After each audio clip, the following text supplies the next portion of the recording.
So yeah, in today's class, we'll be moving on from our internal, what do we even do last week? Was it internal control, internal audit now?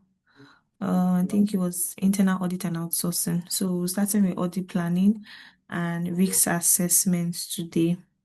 So I know that you probably have gone into like Mr. Desalu's aspect. You should even be done already. Are you done?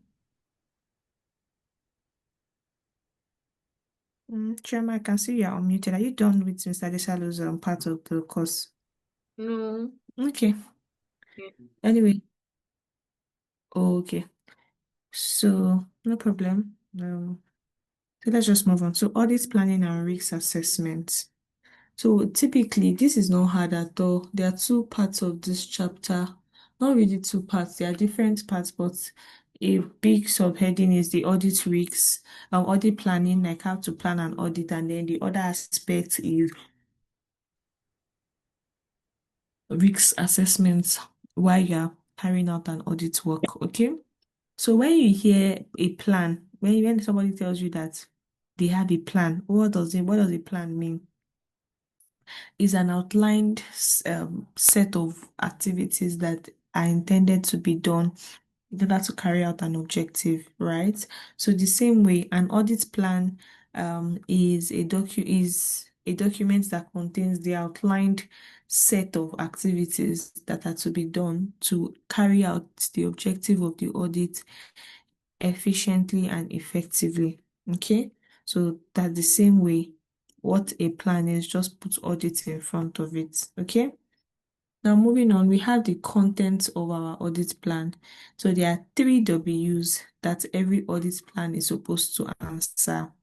Three W's. Number one is who will perform the audit work. So every audit engagement you accept, you must be able to know the staff strength that you have available as those people that will carry out what the audit work. Number two, number two is when would it be done? So your audit plan must also answer your timing, okay? What is the expected flow of this audit work? And the third one is what work is to be done. So what work is to be done explains the scope. So your audit plan must have the time, this staff, timing, and scope of the audit work. So I call it nature, timing, and extent, okay, of the audit work. But every audit plan must have what? The scope of the audit, the required timing, as well as the staffing requirements. Okay. Now, the way it works is that to do a plan, you need to have an understanding of that client. And like I always say, you don't know that client before. This is the first time you are auditing them, not even first time. You were not with them for the last. Okay, I'm coming.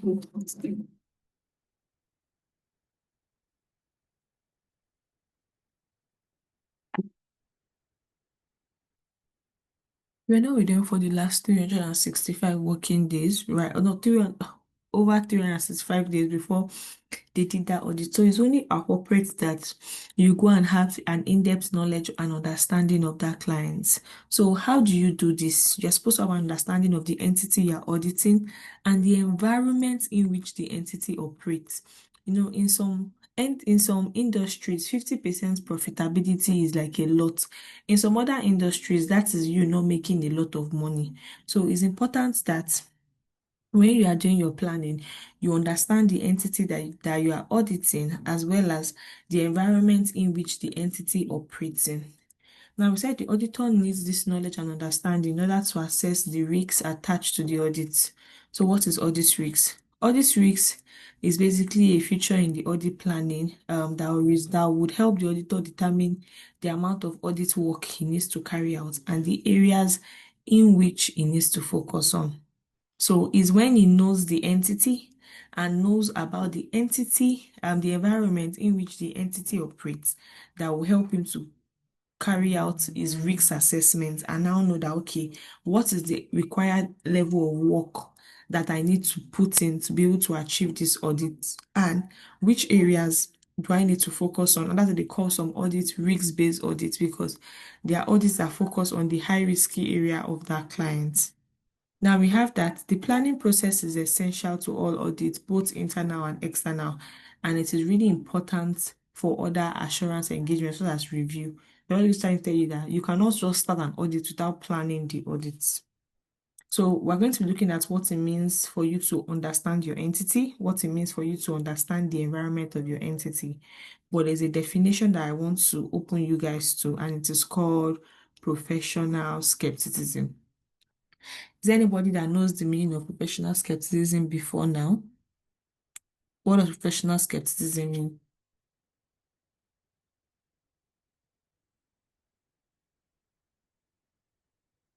It just means what? A questioning mind. Professional skepticism means having a questioning mind. So it's a requirement of ISA 200 that when you're performing an audit, you must perform that audit with what? Professional skepticism. But what is professional skepticism? Professional skepticism is an attitude of a questioning mind. It means being alert to conditions which may indicate possible misstatements due to errors, fraud, and being able to critically and assess all audit evidence. So typically, just here, you're supposed to carry out everything that you do with professional skepticism. Don't be an auditor that if we come and give you a support document, you will not question it, you will not probe it, you just allow it go. No, that's not the kind of auditor that we want to have. So when we say that you're supposed to carry out your work with a level of professional skepticism, this is what we're talking about. You must be able to question, not that not that you intend to come off as a difficult person, but you just want to be able to carry out or be alert to the conditions that may pose a threat to the work that you are doing. If you see a bank balance that is off, if you see their payables being in debits, all those kind of things, Abi, you want to point the auditor, you want to raise your observations, queries about it so that the client can appropriately respond. Um, so here we said that before you carry out your risk assessment, when you are planning your audits, you have to understand the entity and its environment. So what does it mean to understand the entity and its environment? There are some things that you're supposed to know. So in order to prepare the overall audit strategy and audit plan, the auditor will need to form an opinion and understand the entity and its environment. So how do you understand your entity and your environment? Number one, you know about the industry. This thing that we're auditing, is it aviation? Is it banking? Is it a company? Is it under petroleum? Is it under petrochemical? Is it a manufacturing plant?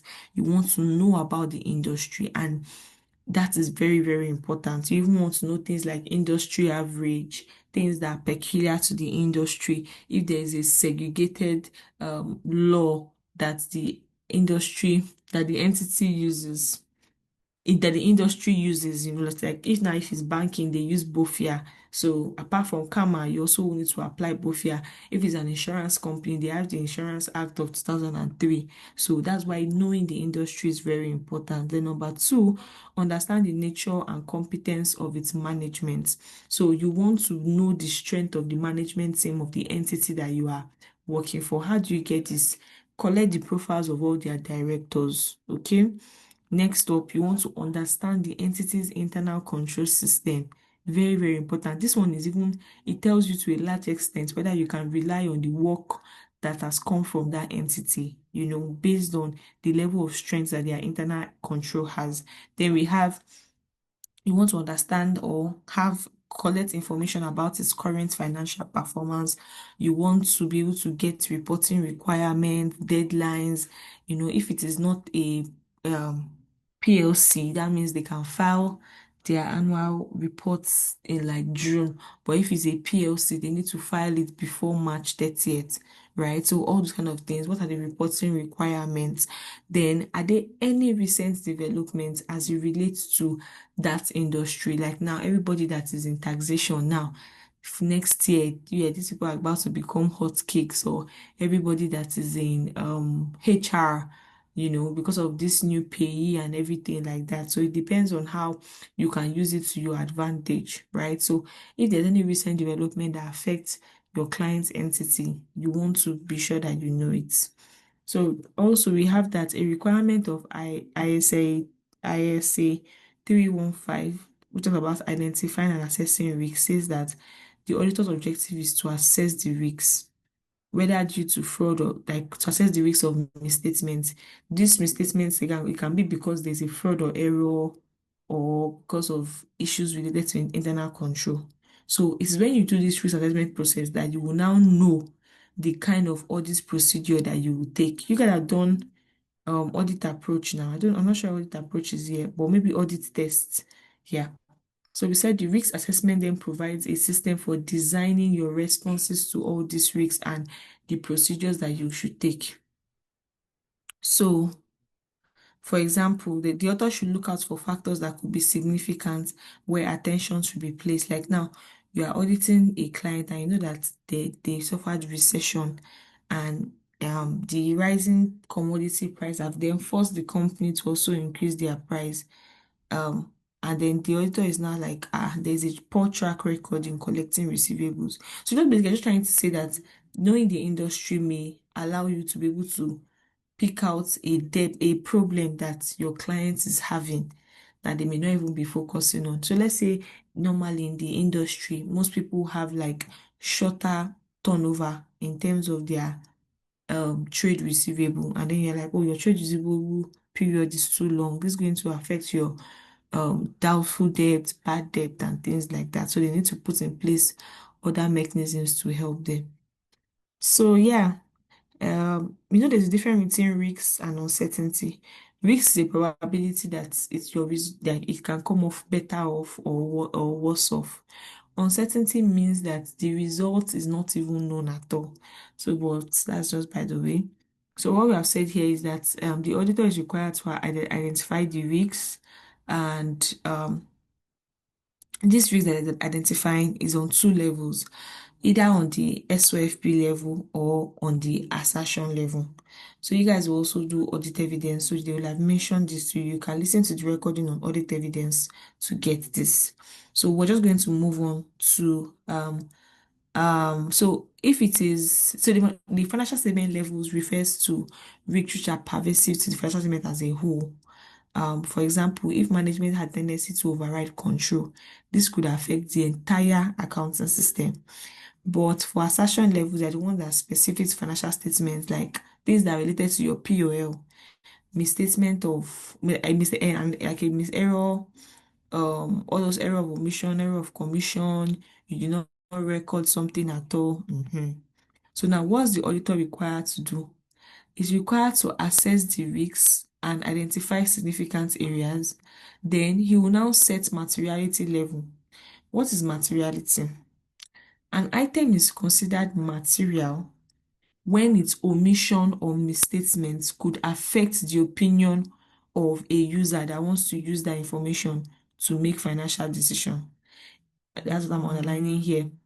Now, what can we use as an example? You know that time, that time that SIM was not as cheap as it was now, that people who lost their phone, they will not tell you that, it's not even the phone that is paining me. It's not even the phone. Abi, it's the SIM. It on one bed. They made us feel like SIM was material to a phone. But now, if you should lose your phone, would you be thinking about the SIM? I know we're tired, but you can encourage me small. If you lost your phone right now, would you be thinking that the SIM is material to the purchase value of your phone right now? No way. No. Mhm. So basically, what I'm trying to say is that when you now assess the entity's risks and you know about that entity, you are now able to know a materiality level. Like now, saying 10 million is a big money is relative. 10 million may be a big money to Omotayo, but 10 million may be chicken change to Victor. A company that can have 10 million, as we are going to talk about material, we're going to talk about this table. So saying that okay, the moment it is 10 million, it is big, is not realistic. Materiality will vary based on different entity. Like now, 10 million is an important money for maybe one supermarket that just opened around your house. But do you think 10 million is material to Dangote? in terms of his refinery and like how much money has gone into it. Like in like materiality is in ratios. In ratio of how much has been dispensed, how much has been spent. That's the way we look at materiality. Omotayo, you can now mute too. And I was talking, you didn't mute. Can mute yourself. Okay, so we said the auditor should assess the risks, then set its materiality, and then based on the materiality, identify those that may have come due to fraud or those that have come due to errors. Okay, so basically, what we know is that when you have assessed your math, when you have assessed and you have seen that the risk is relatively high, what you typically use is the substantive approach. And the substantive approach is where you factor everything, like you have to factor every item on your, not even every item, like sampling, but you are doing a detailed test on that transaction because your belief is that the internal control is relatively weak. So this is used mostly in small companies, companies where internal control are weak. But just so you know, this is our default practice in Nigeria. Most of the firms do substantive tests. As I call it trust issue, but now you have learned that it's not trust issue. What is it though? Professional skepticism. Abi? So it's not trust issue, it is what's professional skepticism. So because we know that internal control in this country is just a side conversation. Also we have that, so we also have the other approach, which is the systems approach. Now, the system approach is the one that is developed to avoid over auditing. This is used when the entity's internal control is relatively strong. So this one, you are placing emphasis on the procedures rather than carrying out the test gone. So here they said most firms now do a mixture of audit risks and system based, but at least I know that in-house experience, my friends tell me that they do a lot of substantive testing. So just to drive home the point, you know about the entity, right? You're understanding the entity. How do you understand the entity? You want to know about the industry, know about the nature and competence of their management, know about the entity's internal control, understand their current financial position, know about their financial reporting, their requirements and deadlines, and any other recent developments. How, when you have now assessed this, you will now know how to identify your risks and then set your materiality level and then know the exact procedure that you're supposed to carry out. And then there are two major procedures. Either you use your substantive approach, which is a detailed test on all your transactions, simply because you cannot rely on the internal control or that the entity is relatively small, or you use the system-based approach where you is used when entities have a high level of internal control, and then you can actually audit their procedures instead of auditing the individual transactions because you're like, okay, your internal control is intact. Okay, so next we have materiality. I already kind of drove into it more when I was explaining, but we'll just take a deep dive into it. So I already told you that an item is referred to be material when omission or misstatement of that item could lead to could influence, I don't want to say affect, could influence the decision of a user. Like how some people now, they are not, like you don't want to buy something online, but some people, the problem they have is delivery fee. And some people, like I can want to buy something online and delivery fee will just be choking my body. I'm like, why am I paying this much for delivery? I'm like, why am I paying this much for delivery? Um, I'm coming.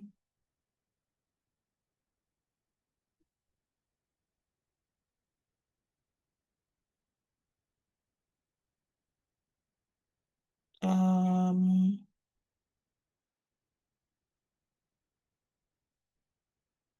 okay. So I'm like, why am I paying this much for delivery? So you can see that for somebody like me, it is relatively material.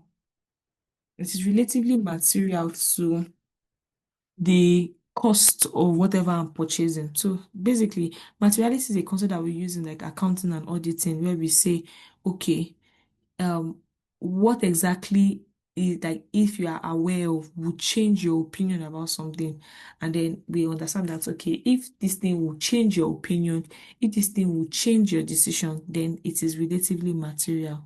So ISA 230, planning and performing an audit, states that in assessing whether or not an audit is material, having a reasonable you need to know the following.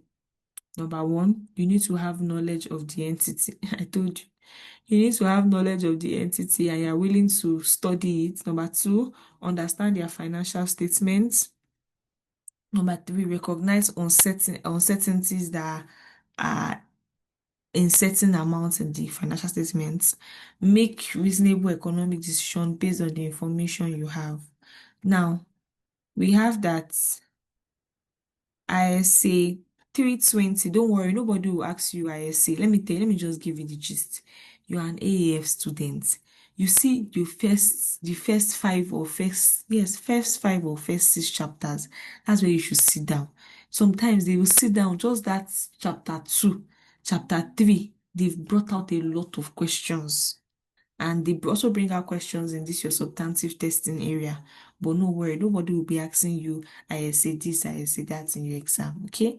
You are just new into it, but it's just important for you to know this.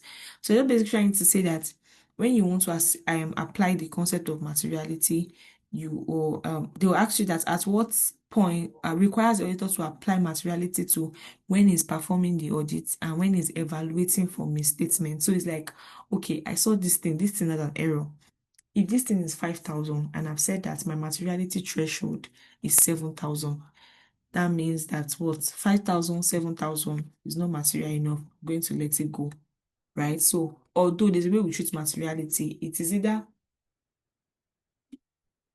on an individual basis, or we also treat materiality on a lump sum. So they're like, okay, maybe you say that the materiality is 15,000 and then there's 3,000, 3,000, 3,000, but 3,000 does not look material. But when you say 3,000 in 10 places, that's already 30,000, which is higher than your 15,000. So when you're assessing materiality, you must be able to, when you're assessing materiality, you must be able to assess it from the fact that this is what the entity is willing to this is what you are willing to give up, or this is the ratio of the amount that if the entity loses today, it will not affect them. So before we read this part, I want to show you this table. Can you see? Can you see this table? Setting materiality levels. Can you see it? Now, I know when you hear materiality, you'll be thinking that okay, it should be a relatively high figure, but that's not correct. Materiality can also be a relatively low figure. No, not even that it is low. That is the percentage. Materiality is often based on the word substantive factors, which are expressed in percentages of revenue, profits, or assets. So, for example, anything that is 1% of your revenue is material to your revenue. So, what's 1% of 100 million? 1 million, technically. Am I correct? So, even if you have 100 million and there is a 1 million default, because 1 to 3% of your revenue, anything that benchmarks at 1 to 2% of your revenue is material to your revenue.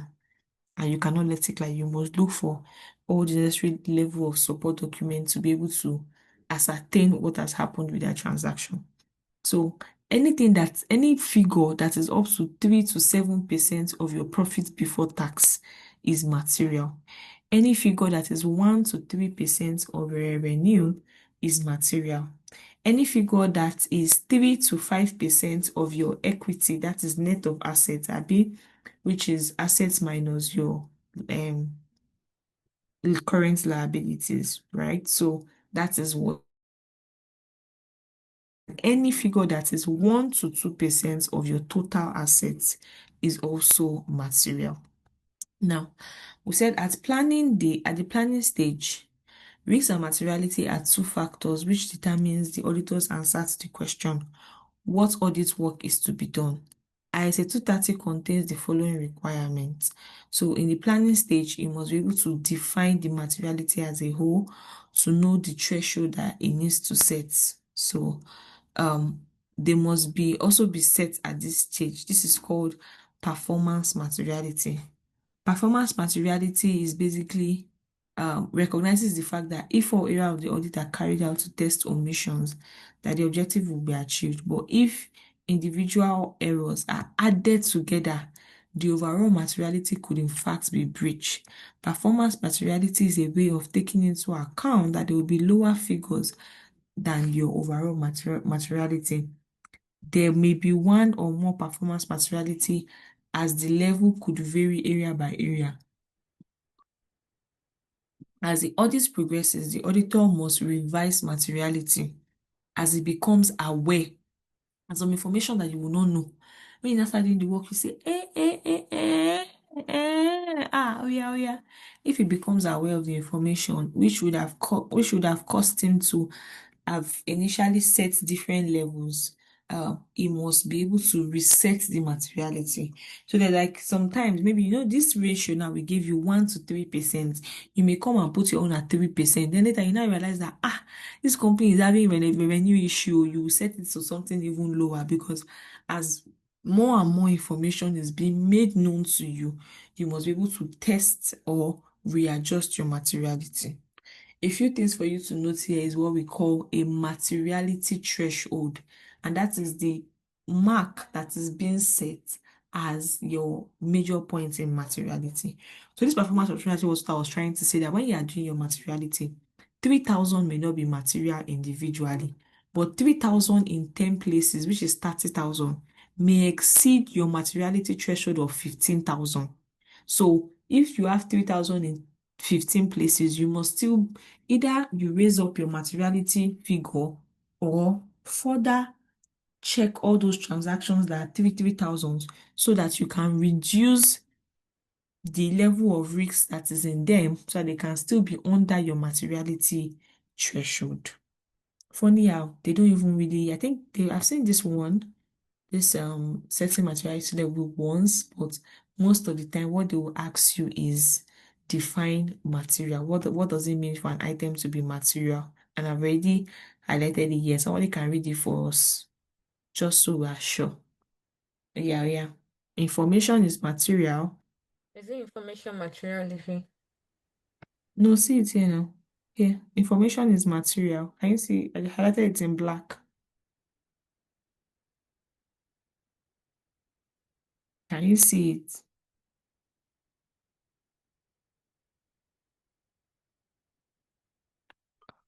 Somebody unmuted just now. I just wanted somebody else to read it So for. information materiality, the part where you highlighted, yeah? Yes. Okay. Information is material if its omission or misstatement could influence the economic decisions of users taken on the basis of the financial statement. Yeah, so that's what it means for an information to be material. If like now when we put a figure and when we remove that figure, it affects your positioning on that financial statement, then that information is relatively material. Okay? So this is the first aspect of this chapter, which is the planning part. So a plan is a set of activities that outline to achieve an objective. The content of your audit plan is to answer the three questions: who, when, what, staffing, timing, scope. To be able to do an audit plan, you need to understand the entity and understand the environment, okay? And then you move on to doing what? To assessing the risks, because that risk is one that will tell you the level of work you need to perform and the areas you need to focus on. And then we moved on to talk about professional skepticism, which means carrying out your work with a questioning mind, being alert to circumstances, right? Then we have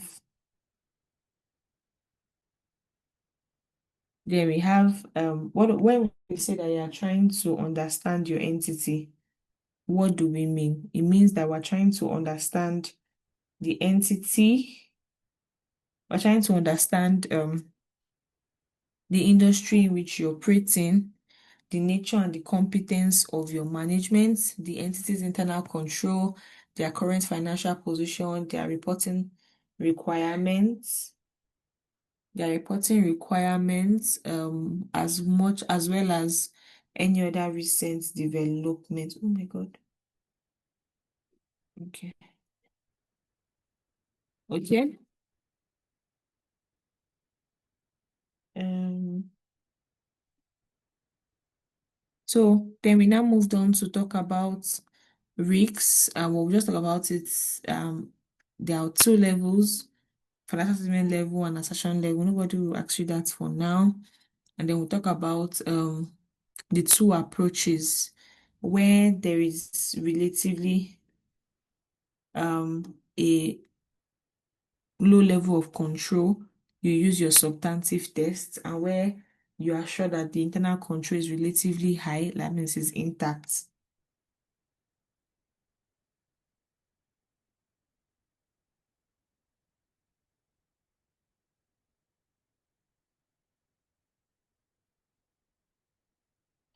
Okay. So where the internal control is relatively high, you know that you can do a system-based approach. Then we moved on to talk about materiality. Talked about the concept of materiality means that what? So when we say a financial statement is true and fair, we don't mean that it is 100% clean. We just mean that to a large extent, there is nothing that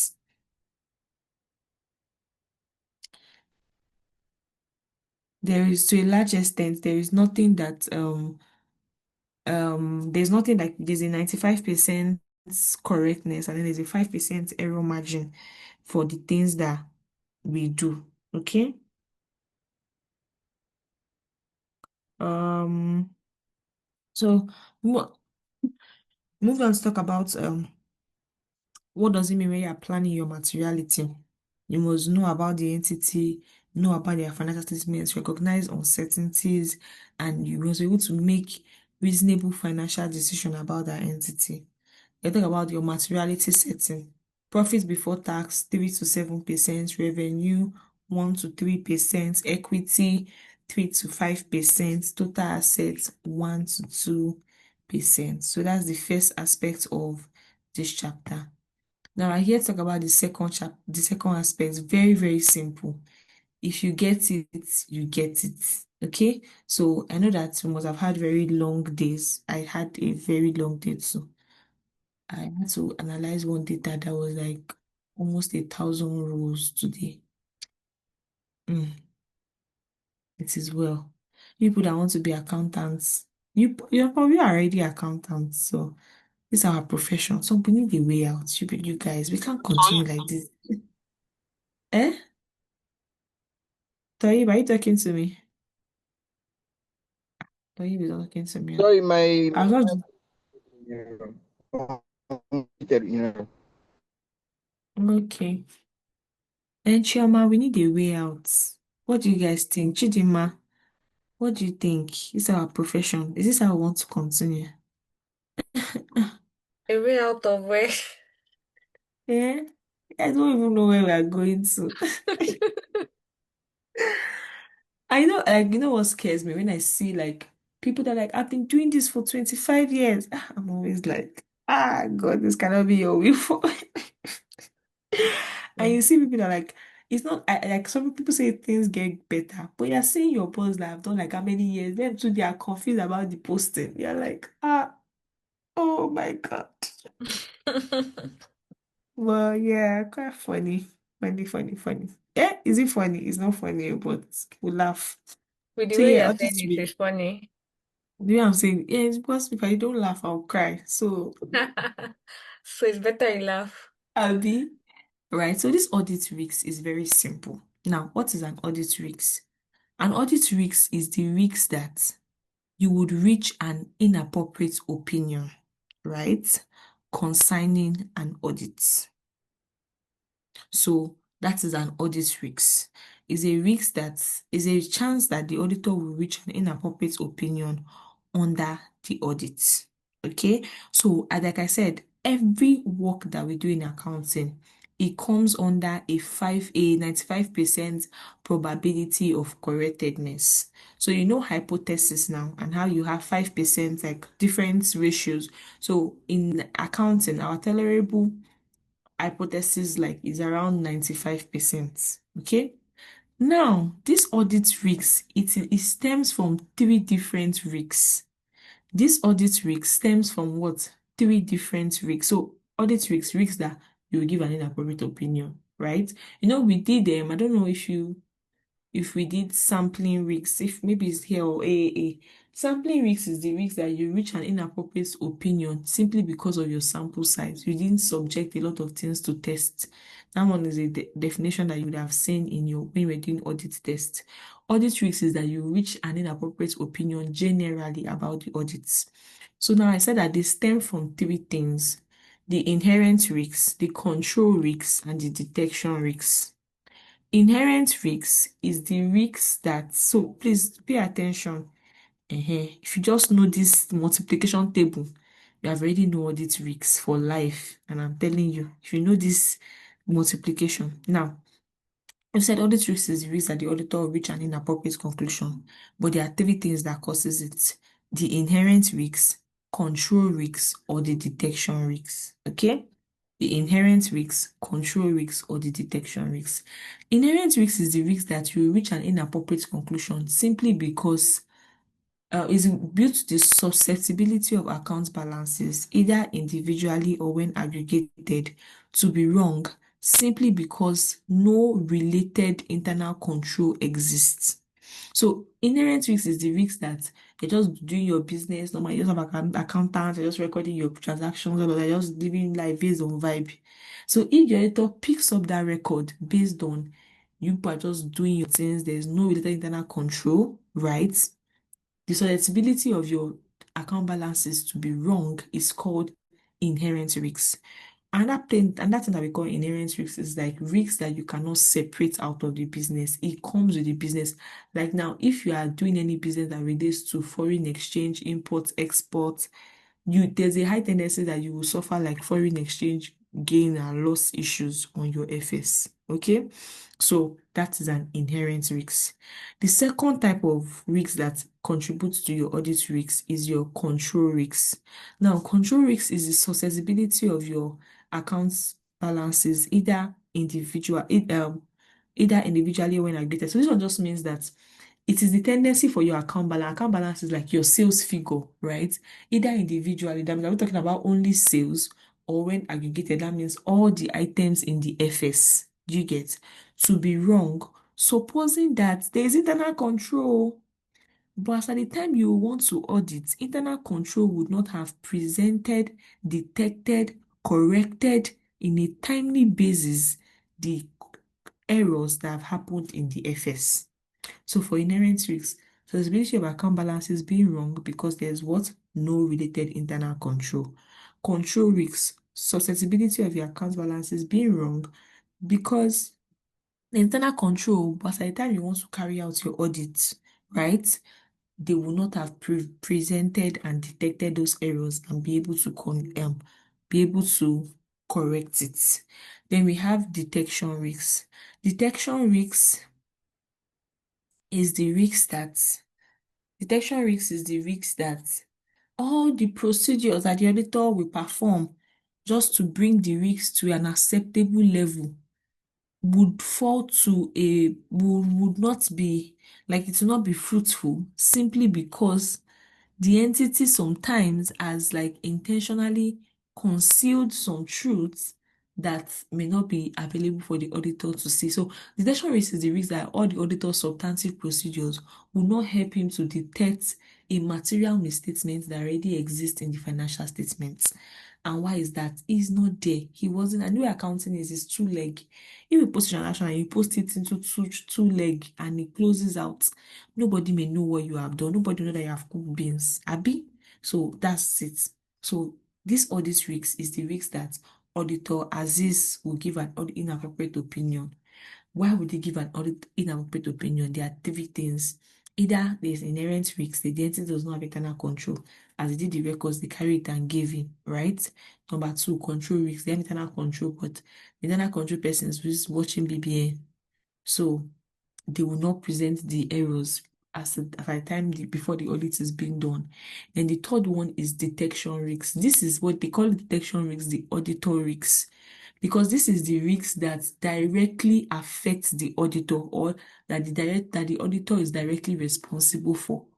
Because it's a risk that if you like, be searching from today to tomorrow. Wetin we hide, what we hide and put there. If we don't want you to see it, you will not see it. That's basically what they are saying in detection risks. Okay? That's basically what they are saying in what? In detection. That's what they are saying in detection risks. Okay.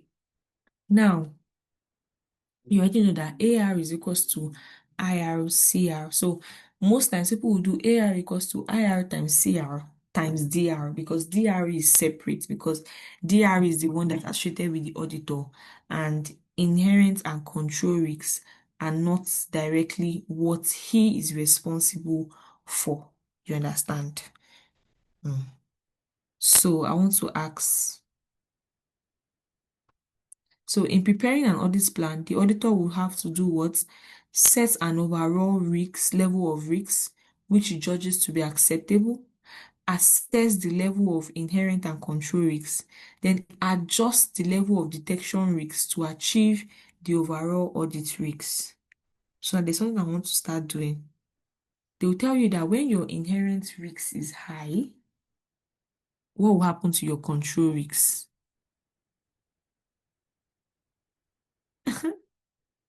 When your inherent and control risk is high, what will happen to your detection risks? If somebody can get this thing. When an entity's inherent risk is high, that means they don't have any related internal control. And when an entity's control risk is high, that means the solvability of their account balance is being wrong, because the internal control will not have presented the errors that are there. When the both of them are high, what happens to your detection risk? It is low. Why? The susceptibility that the auditor's procedures will not bring out those errors are low. Why? Because there's no even internal control at all. So by the time you just do something to testing, just see that bam, you balance. This one too, it not balance. This one too, it not balance. But when your inherent and control risks are high, the susceptibility for your detection risks to be when your inherent and control risks are low, there's a high tendency for your detection risks to be high. Why? They've already cleaned the books. Koto dey bare by. You know when somebody do something bad that you already go and leak stew inside the kitchen. Before mommy got there, you have already cleaned everything. You have washed all the plates. Right? So that's what happens when an entity's inherent and control risk is low.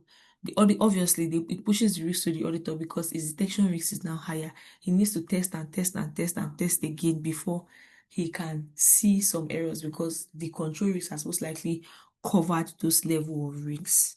So before we move on, I would like somebody to explain this detection and control risks for me. Like this audit risks, explain it to me.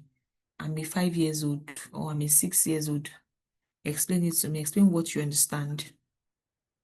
I'm listening.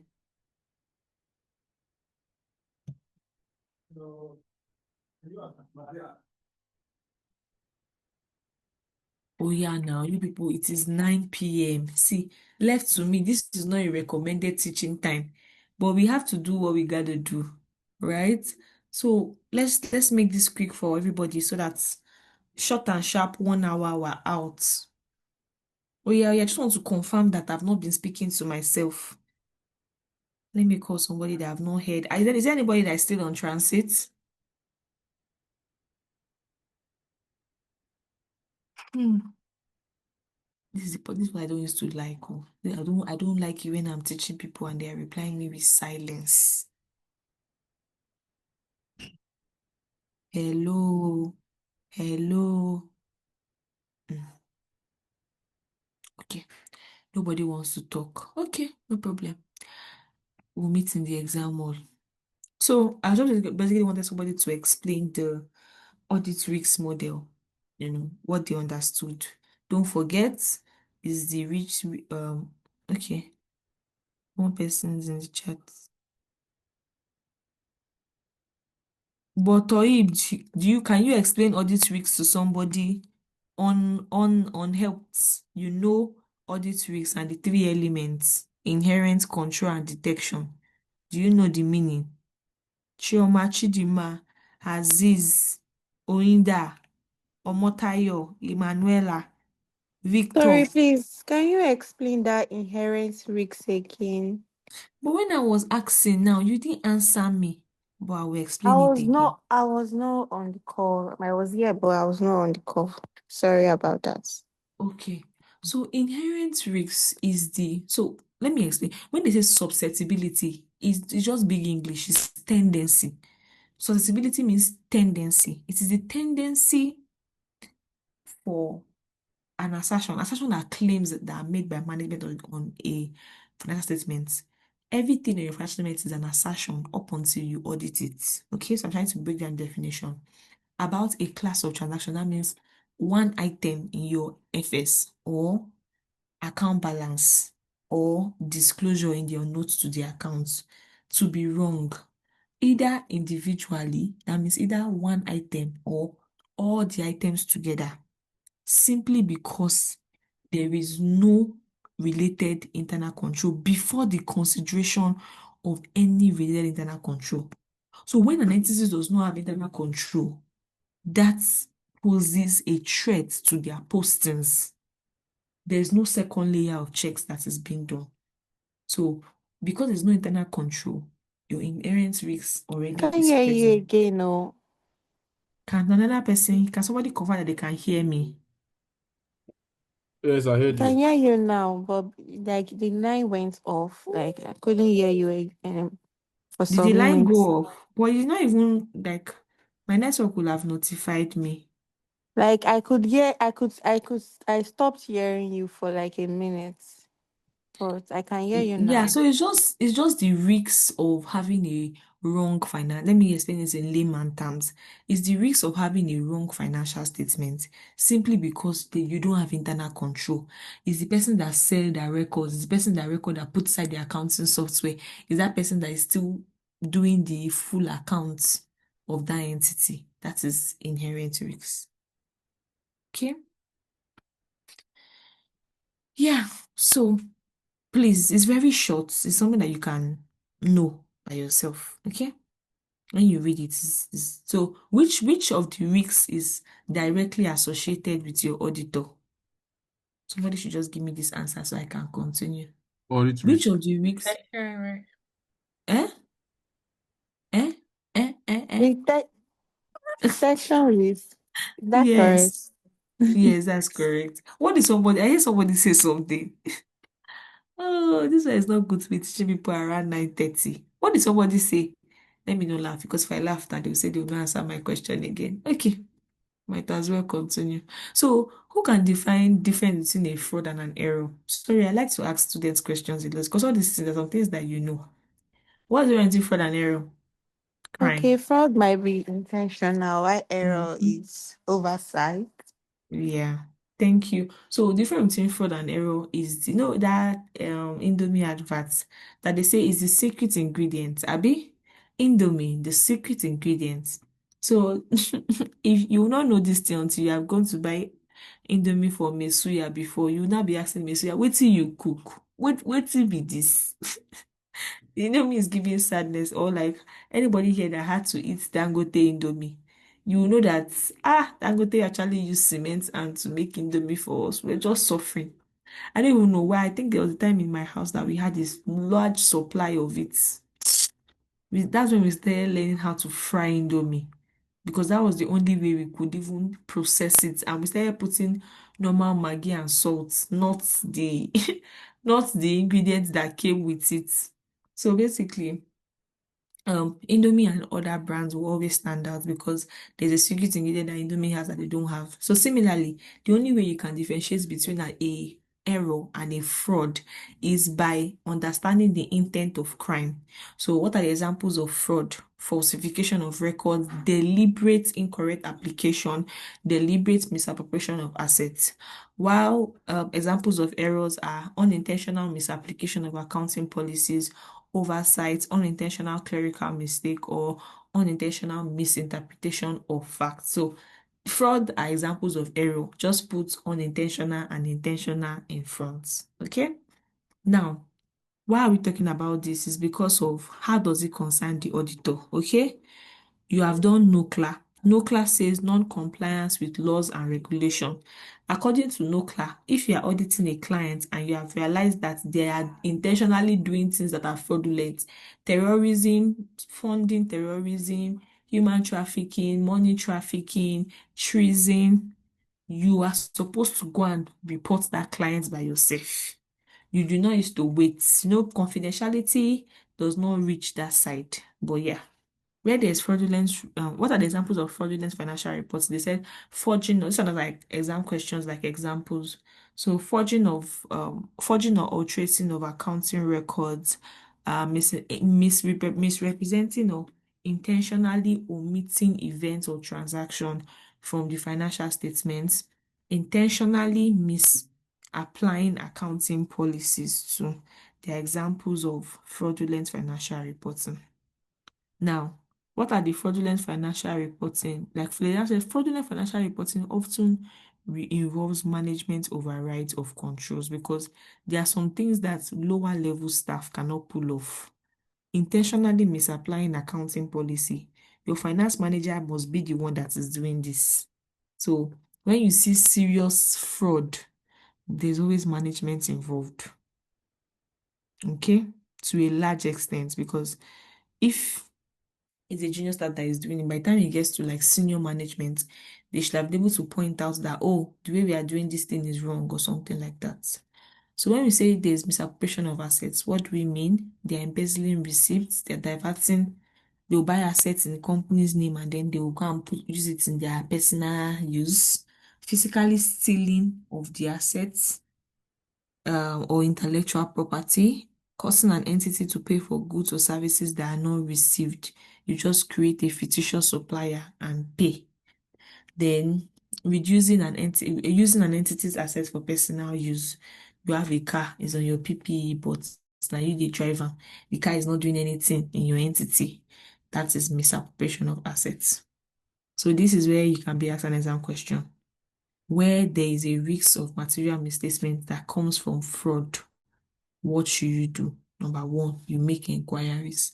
You're always asking questions as an auditor. Why? Because you do not know. You are not there. So make inquiries in terms of the assessment, the process that will be taking place for identifying the fraud, the specific risks of the fraud, any communication within the entity based on the fraud. Then you go and ask management whether they have knowledge of any other fraud or their view on the fraud. Then you evaluate any unusual or unsolicited relationship when you are performing your analytical procedures, which may cause risks. So that's why you do like your related parties, things like that. You want to outline things that will cause fraud. Then you, based on the information, you will now obtain a risk assessment procedure that you want to follow. Okay? So the truth is that and I am outlining fraud is a secondary function. Outlining fraud or picking out fraud is a secondary function of management. It is not a core role of management. That means not management, sorry, of the auditor. The reason why you accept an engagement and you are working on that engagement is not to go and outline fraud and error. That's not why. But if in the course of doing your work, you see fraud and error, at least expected to point it out to management so that it does not become an issue in like it doesn't become an issue that affects their shareholders or start to affect the going concern of that entity. So what are the things that you see that are pointers? There is a need to meet expectation. Management share that are always telling them, let's increase our profit. Like, can't you see what these people are doing? Increase the profit, if you increase it, will increase all of your salary. They have unnecessarily high expectations. Number two, management is being remunerated based on profits.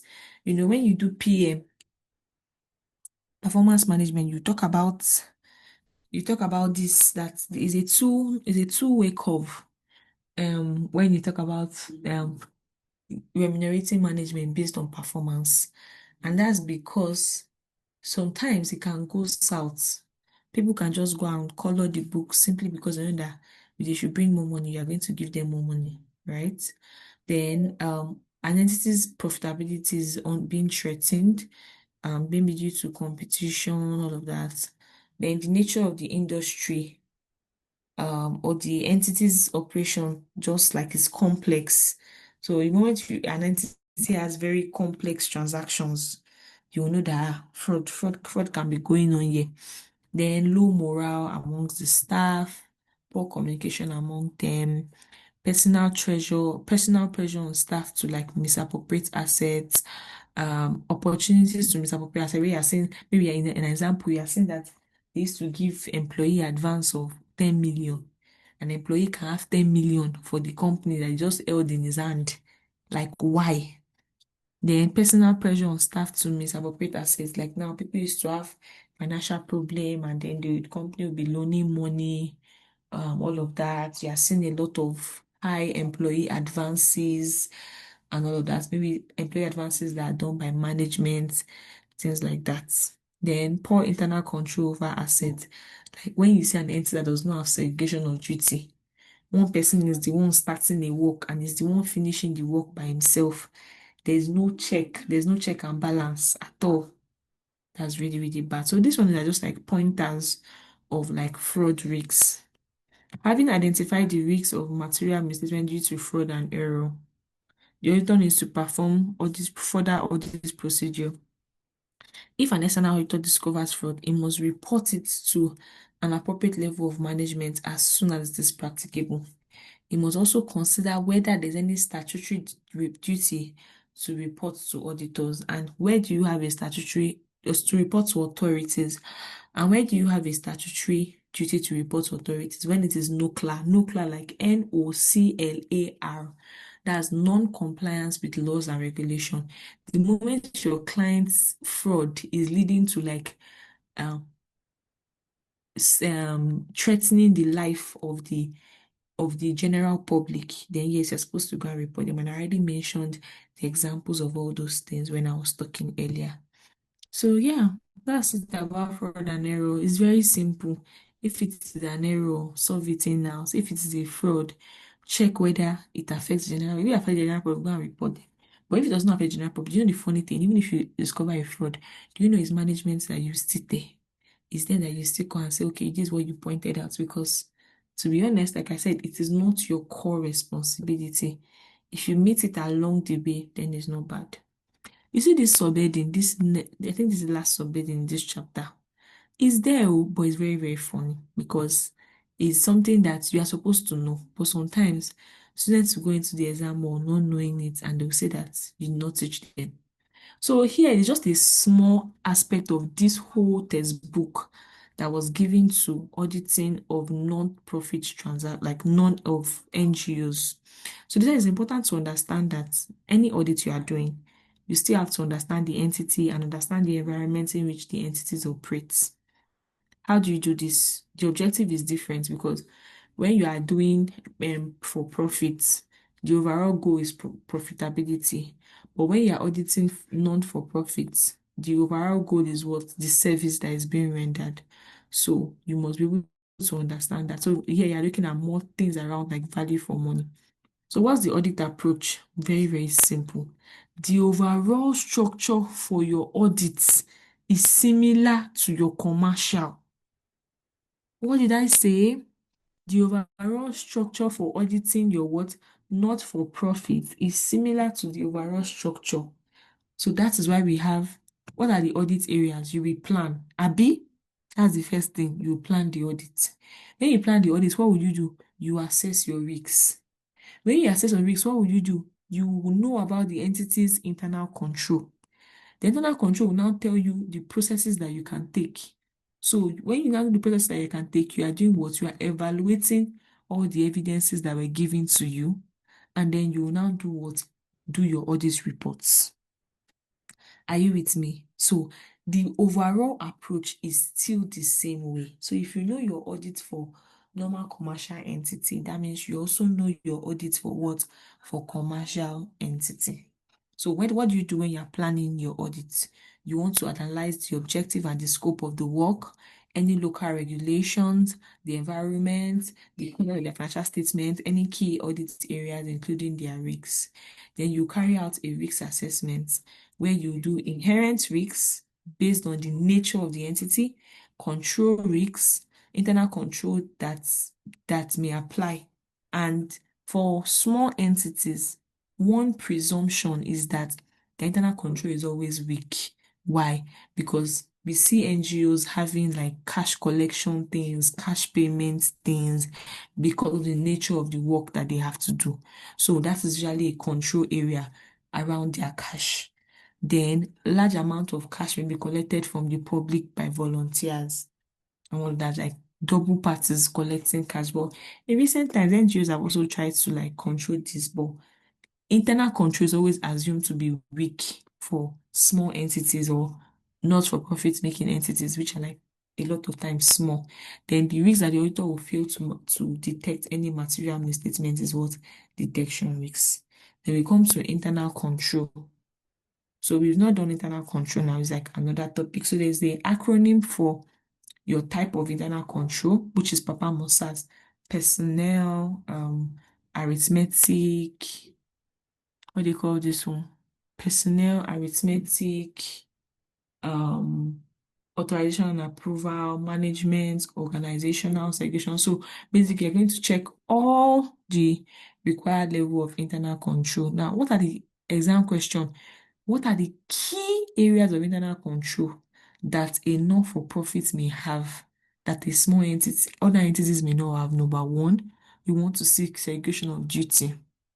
No, a key areas when you're auditing not-for-profit is you want to check whether they have segregation of duty, you want to check whether they have authorization for spending, you want to check whether they have cash controls in place, and you want to check whether they have controls over income. Things like restricted funds, unrestricted funds, all of that. You also want to check their use of funds, whether they are being authorized, what are their approval levels. Then you move on to assessing the audit evidence, whether you are using substantive tests, where you are like testing a law. So it said a substantive test rather than a systems-based approach.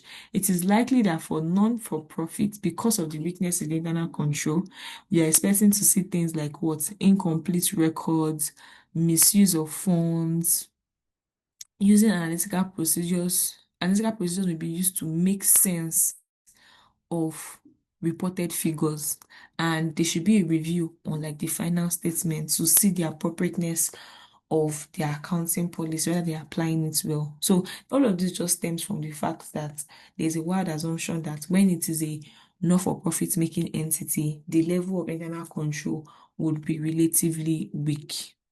Then we have reporting.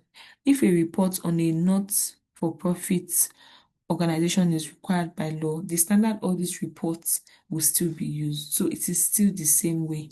If the audit is done on a voluntary basis, the audit report needs to reflect the objective of the audit. But the normal way that you have is audit reports now. You address the scope of the audit, responsibility of the auditor, responsibility of management, the work that was done, the opinion paragraph, then you date the report, you put the name of the entity and the address of the auditor. So if there's anything you're taking out is that when you're auditing a not-for-profit making entity, it is still the same way as when you are auditing it is the same way as when you are auditing a normal commercial entity. There are 5 steps. You plan the audit, you assess your risks, you assess your internal control, you assess your audit evidences that you received after you have said the audit work, and then you make a report to the client. Okay? And then we have public sector audit, the last one. This one is just the audit of government parastatals, and basically you still use the principle of an independent audit for a public sector performed is in accordance with IAS. The key difference is that uh entities would, like, your audit risks and your audit approach will be different, and then you will have to use like the law that guides the country that you are auditing. So for example, now you have to use like IPSAS, right? So that's the International Public Sector Accounting Standards. That's what you'll be using to check the accounting records and the things they posted. Okay? So yeah, that's it. That's it. That's it. That's it. On your audit planning and your audit assessments. So we're open to questions. Questions.